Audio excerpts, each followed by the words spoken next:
Top 99 న్యూస్కి స్వాగతం సుస్వాగతం. Hindupuram one town CI Rajagopal నాయుడుపై ఎస్సీ కమిషన్కు ఫిర్యాదు చేసిన బహుజన చైతన్య వేదిక అధ్యక్షులు శివరామకృష్ణ.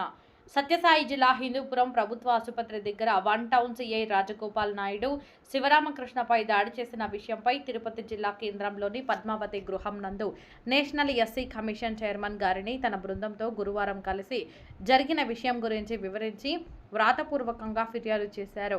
ఈ సందర్భంగా నేషనల్ ఎస్సీ కమిషన్ చైర్మన్ మాట్లాడుతూ ఈ విషయం గురించి నేను రాష్ట్ర హోంశాఖ మంత్రితోనూ డీఐజీతోనూ మాట్లాడి సిఐపై చర్యలు తీసుకునే విధంగా చూస్తానని శివరామకృష్ణకు హామీ ఇవ్వడం జరిగింది. ఈ కార్యక్రమంలో బహుజన చైతన్య వేదిక గౌరవ అధ్యక్షుడు రొద్దం బాబు ప్రసాద్, ప్రధాన కార్యదర్శి పెనుకొండ రవికుమార్, చైతన్య వేదిక గౌరవ సలహాదారులు DVMC member Beechganipalli Ramanjanappa, Hindupuram advocate Chowluri Ravi, Chaitanya Vedika జిల్లా యువ నాయకులు పవన్ కుమార్, పెనుకొండ అజయ్ తదితరులు పాల్గొన్నారు.